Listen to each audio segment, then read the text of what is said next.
एक व्यक्ति को रास्ते में यमराज मिल गए। वह व्यक्ति उन्हें पहचान नहीं सका। यमराज ने पीने के लिए व्यक्ति से पानी मांगा। उस व्यक्ति ने बिना कोई प्रश्न किए झट से अपनी थैली से पानी निकाला और उन्हें दे दिया।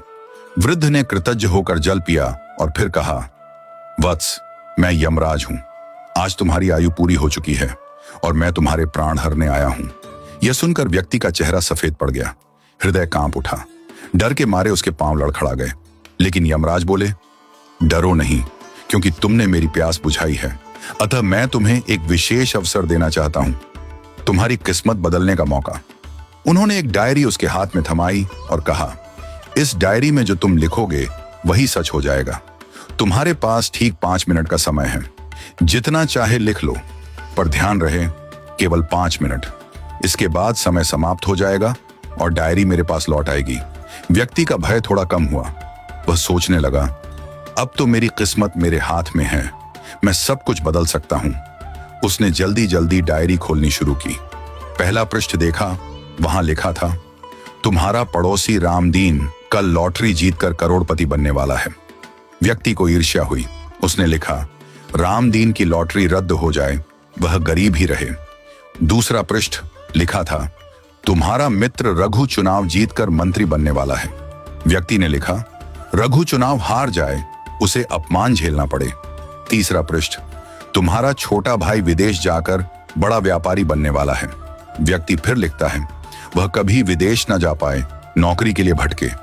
इस प्रकार वह एक एक कर पृष्ठ पलटता रहा और हर पन्ने पर दूसरों की खुशियां मिटाने लगा। उसका मन ईर्ष्या और द्वेष से भर गया था। अंत में उसने डायरी का अंतिम पृष्ठ खोला। यह उसका अपना पृष्ठ था, जहां लिखा था, अब तुम अपने जीवन का भविष्य तय कर सकते हो। वह मुस्कुराया, पेन उठाया, लेकिन तभी एक ठंडी सी आवाज आई, वत्स, तुम्हारा 5 मिनट का समय समाप्त हो चुका है। यमराज ने धीरे से डायरी उसके हाथ से ले ली और कहा, तुमने अपने जीवन का सबसे कीमती समय दूसरों का बुरा सोचने में बर्बाद कर दिया। न स्वयं के लिए कुछ लिखा, न अपने जीवन को सुधारने की कोशिश की। यह अवसर तुम्हें ईश्वर ने दिया था, पर तुमने अपनी दुर्बुद्धि से उसे खो दिया। अब पछताने से कुछ नहीं होगा। व्यक्ति फूट फूट कर रोने लगा। हे यमराज, एक मौका और दीजिए, बस एक बार। यमराज शांत स्वर में बोले, वत्स, समय और अवसर दोनों यदि एक बार निकल जाएं तो फिर लौट कर नहीं आते। यही सत्य है, यही धर्म है। और फिर यमराज अदृश्य हो गए। समय अनमोल है, इसे सोच समझकर उपयोग करो। ईर्ष्या और द्वेष जीवन को नष्ट कर देते हैं।